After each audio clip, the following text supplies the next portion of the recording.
Bila shaka wewe ni mzima wa afya kabisa na unaendelea vyema kabisa na majukumu yako yalivyo. Mtu mmoja alisema sio useme bila shaka uko, tupo wengi. No, sisi kwenye nidhamu ya utangazaji au katika utaratibu wa utangazaji huwezi kusema natumai nyinyi hamjambo, natumai wewe hujambo. Kuna mmoja ananitazama akiwa chumbani yuko peke yake, kuna wengi mkiwa. Kwa hiyo nitaposema haujambo itamgusa kila mtu kuliko nikisema hamjambo. Bila shaka nimefahamika. Yes. Jana kuna kitu kilitokea. Nikasema kuwa kuna kitu ambacho hufanyika kote. Hata hapa kwetu nadhani mnakiona kuwa trend. Unaweza ukachukua hiyo kauli kuwa trendi. Yaani upepo unaenda wapi hivi sasa? Kwa hiyo katikati ya tukio tunaweka tukio. Yaani linaweza likatokea tukio moja, halafu watu wakaona hii itaenda viral au itaenda mbali sana hii taarifa. Kwa hiyo tunafanya nini? Tunaiziba na taarifa. Kwa ikitoka taarifa inazibwa na taarifa. Jana baada ya kuzungumza kiongozi wa Irani, hotuba ya kwanza kabisa, Mojtaba Khamenei, akafuata kuzungumza Trump. Akafuata Netanyahu, akafuata Trump. Unaelewa lengo? Baada ya hotuba ya Khamenei ilikuwa kama vyombo vya habari vya magharibi vyote vimechukua nukuu tupu za kwao. Yaani wamechukua nukuu za Khamenei tu, alichokisema. Inatuvuruga. Sisi upande wa pili huwa hatutaki kuona hicho, na vyombo hivi ni vya kwetu, usisahau. Kwa hiyo tufanyeje? Tuondoe, yani tushushe hilo la kwake, zungumza lolote. Ndio ile hotuba aliyozungumza Netanyahu na vyombo vya habari. Halafu akazungumza bwana mkubwa Donald Trump na yeye na vyombo vya habari. Lengo kugawa mawazo au kutoa kabisa kuwa watu watoke kabisa kuzungumza moja, waende upande wa pili. Haijalishi unaingilia mazungumzo kiasi gani, inategemea nani amezungumza nini kwa wakati gani na chenye maana kipi kwa wakati huo. Kwa watafuta habari mfano au wafuatiliaji wa habari, mnaweza mkaingia sasa hivi kwenye vyombo vya habari, mkaanza kutazama hata hivyo vyombo vya habari vya magharibi, na mkapata jibu kuwa wote watatu walioyazungumza jana, kipi ambacho still kinazungumzwa, still trendy. Unazungumza kuhusu kuwa tumepata ushindi mkubwa Donald Trump. Tumeshajipatia ushindi mkubwa mpaka sasa kwenye vita. Unachukua kauli ya Netanyahu kuwa tumepata mafanikio makubwa, lakini tunawasisitiza watu wa Irani wanaweza kufanya mabadiliko kwa wakati huu. Huu uamuzi uko juu yao. Sawa. Unachukua kauli ya kusema kuwa mfereji wa Hormuz utaendelea kufungwa na tutaendelea kushambulia kambi za Marekani zilizopo kwa majirani zetu. Unabaki na kauli gani? Ukiwa we mmiliki wa chombo cha habari, utaangalia kauli nzito. Kuhusu Trump kuwa tumeshinda, kaisha rudia mara ngapi hii kauli? Mara ngapi anasema tumeshinda? Kwa hiyo kwa sisi, yani kwa watu wa vyombo vya habari, sio kauli mpya. Hii si kauli mpya. And then umeshazungumza sana hivyo vitu kuwa hata ukituletea sisi tunaona ni kitu cha kawaida, kwa tutawalisha walaji ambao kitu tayari wanacho. Unarudi kwa Netanyahu kuwa mafanikio makubwa zaidi yatahusu watu wa Iran. Kuwa watu wa Iran sisi tumeshawafanyia kazi na tulishawaahidi kuwa msaada unakuja, wanatakiwa waingie barabarani. Huo ni uamuzi wao wenyewe, sasa wanatakiwa wafanye hivyo. Wafanye machafuko makubwa na serikali iwe weak na vyovyote itavyokuwa. Amerudia mara ngapi hii kauli? Kwa sababu kaisha andikia hotuba, kaisha izungumza kuanzia 12 days war, kaizungumza sasa hivi, kaizungumza mfereji wa Hormuz utaendelea kufungwa.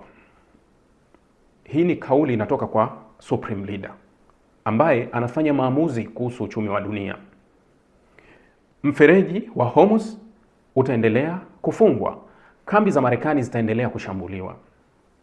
Hii kauli licha ya kuwa ilitoka kwa viongozi wa kawaida, inatoka kwa kiongozi mkuu ambaye watu walikuwa tunatarajia sasa akija. Unajua sera za nje zinahusu Supreme Leader Office ambao ndio sasa Mojtaba. Wengi ambao walikuwa tumekaa pembeni tulikuwa tunasubiri, yani tuna hamu ya kusikia kuwa mwelekeo ni upi, hasa ukichukua watu waliopo duniani, kwa sababu athari ya mgogoro huu inatuathiri duniani, yani moja kwa moja inatuathiri duniani. Lakini si tu kuwa kutuathiri duniani, lakini athari ya mgogoro huu inawagusa wafanyabiashara, inawagusa wawekezaji, inawagusa watu wa kawaida, inagusa kila kona athari ya mgogoro huu. Kwa hiyo ni kama vile ulimwengu ulikuwa umeketi, tunasubiri angalau tupate wapi pumziko, yani tusikie wapi lugha nzuri ya kupunguza pressure. Kwa sababu nilisema juzi Trump alivyosema kuwa hivi karibuni tutamaliza vita, mafuta yaliporomoka kwa asilimia takriban 9 kabla ya kupanda jana tena kwa ile ile asilimia 9 juzi na jana yakapanda, baada ya Iran kusema kuwa hatuna mpango wa mazungumzo wala hatuna hesabu kabisa za kuzungumza na nchi yoyote kuhusu kumaliza huu mzozo. Nadhani ndio walisema hivyo. Sasa mafuta yakarudi tena kwenye bei yake ya juu. Sasa kauli inatoka kwa kiongozi mkuu haitupi matumaini. Ni kauli ambayo kama inatuambia fungeni mkanda, kwa sababu hili litaendelea. Sio, umeelewa? Kwa hiyo hii kauli inaweza ikawa nzito kuzidi kauli ambazo zimeshazungumzwa hapo awali. Ndio ilivyo. Yaani kuelewa haya mambo hahitaji hata hisia kali, hahitaji misimamo, hahitaji wewe ondoa hizo hisia zako alafu kuwa wazi, kichwa chako kifungue. Yaani kuwa usiwe shabiki wa chochote katika kitu pekee ambacho tunasisitizwa sisi ambao tunawakilisha katika kitu tunachosisitizwa. Tetea sheria na haki, haijalishi inamhusu nani. Ukisimama hapo hutogeuka. Sheria, haki, kwa kile unachokieleza tetea. Yaani pale inapovunjwa itetee kwa nguvu zote, kwa sababu pale na wewe utapoungana kuivunja haki na sheria, kuna siku utakosa pa kuificha sura yako, kwa sababu haki lazima irudi kwa mwenyewe. Hiyo ni kawaida. Yaani kuwa haki lazima itarejea kwa mwenye haki. Sasa wewe kama umeipindisha haki kwa sababu ya hisia zako na mapenzi yako, utakuja kuumbuka tu uko mbele. Lakini ukitaka kuwa huru, baki hapo hapo kwenye hiyo haki na kile kinachoendelea. Sasa jana aliongea kiongozi mkuu wa Irani, hotuba yake ya kwanza kabisa baada ya taarifa za awali kuonekana kama vile alikuwa kauawa, kajeruhiwa. Nadhani baadhi ya vyombo vya habari vya Irani viliwahi kuzungumza hili kuwa alikuwa amejeruhiwa, na baadhi ya vyombo vya habari vya Israel vilizungumza kwa kauli mbili. Kuna vyombo vilizungumza kuwa ameuawa na vingine vikasema amejeruhiwa lightly, wengine wakasema amejeruhiwa sana. Hivyo vilikuwa vyombo vya habari vya Israeli.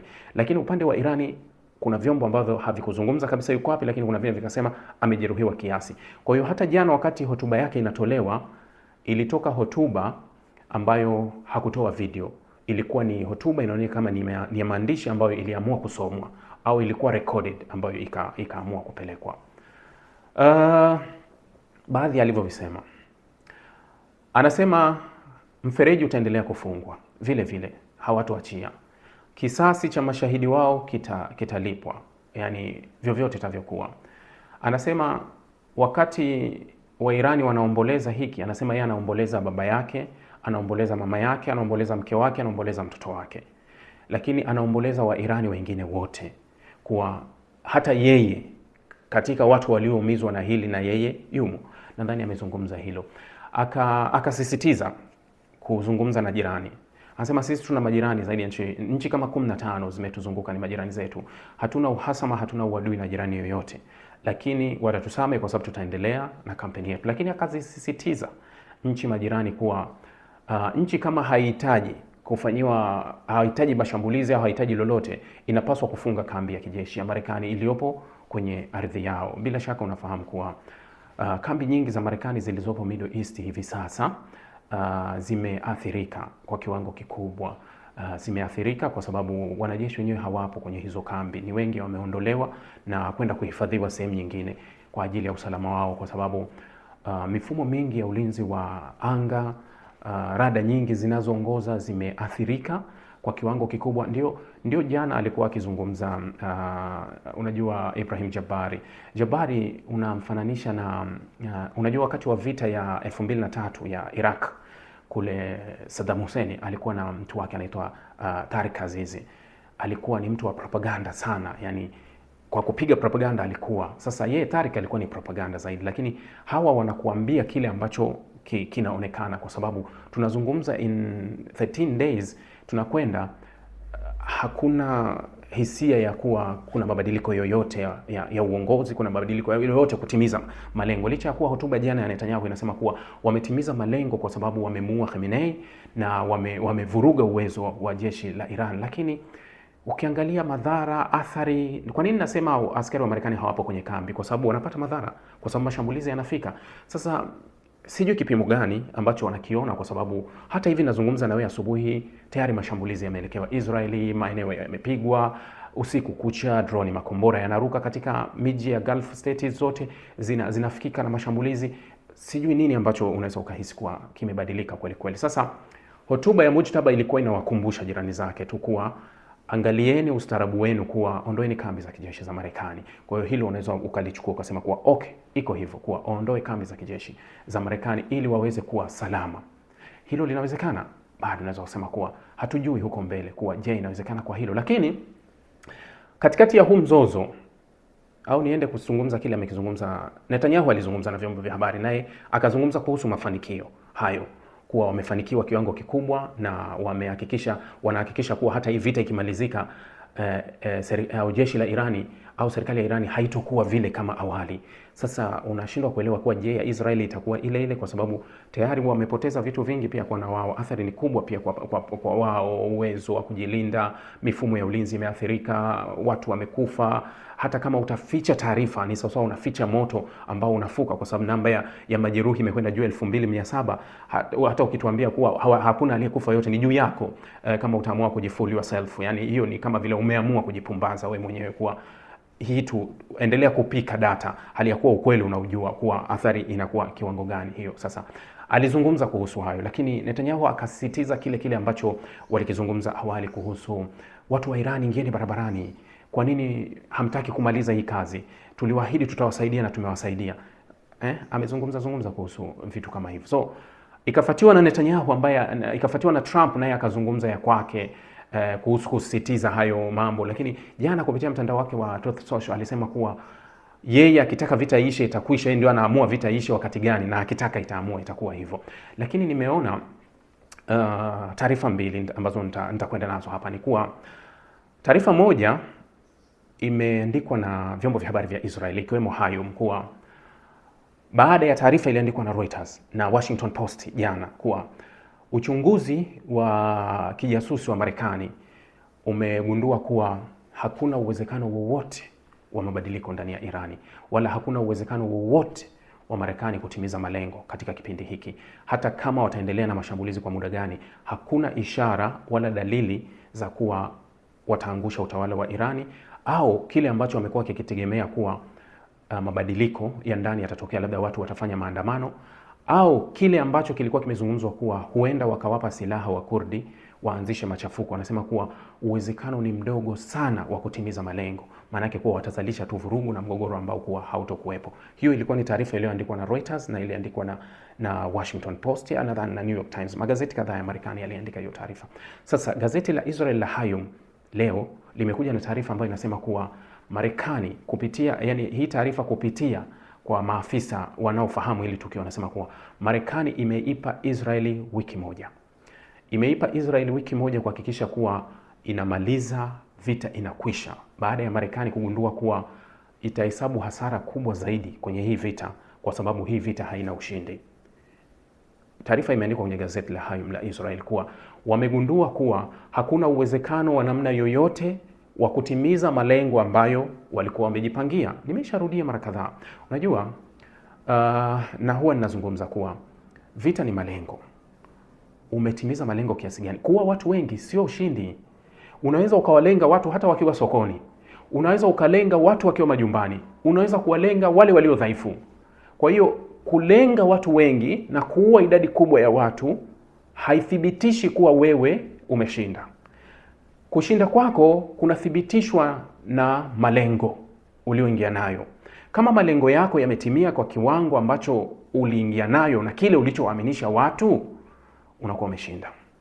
Malengo ya Israeli, Amerika ndani ya Irani: kubadili uongozi, kuua uwezo wa makombora, kuzuia nyuklia.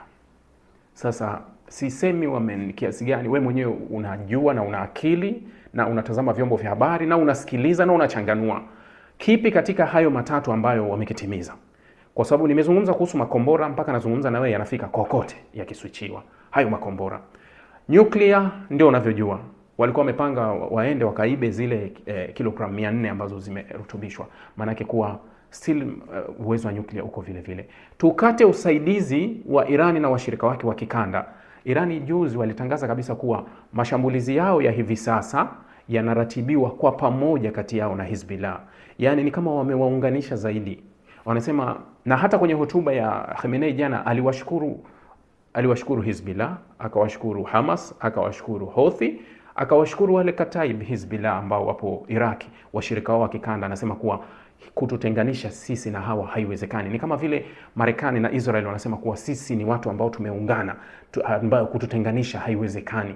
Kwa hiyo na wao wamezungumza vile vile tu kuwa wao kuwa wako solid, wameshikana katika kipindi hiki kwa kiwango kikubwa. Sasa haya ndio yalikuwa baadhi ya malengo ya Marekani na Israel kwenda kwenye vita. Hayajatimia kwa kiwango chochote. Sasa watakuja kutuambia hapo baadaye kuwa malengo yao yametimia kwa kiwango gani. Taarifa nyingine ni taarifa iliyoandikwa na vyombo vya habari pia vya Magharibi, kwa kile kilichoandikwa na I24, kilianzia ndani ya Israeli. Israeli iliandika, kuna taarifa kwanza juzi waliandika taarifa kuwa Qatar imefanya mashambulizi ndani ya Irani. Baadaye Qatar wakakanusha ile taarifa kuwa sisi hatujajibu wala hatujafanya shambulizi lolote ndani ya Irani.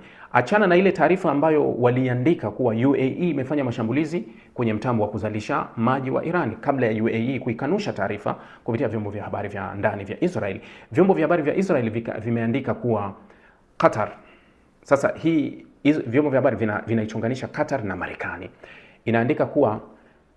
Inaandika kuwa Qatar imesimamisha kusudi uzalishaji wa gesi kwa sababu inataka itikise uchumi wa dunia. Yaani Qatar inashirikiana na Iran.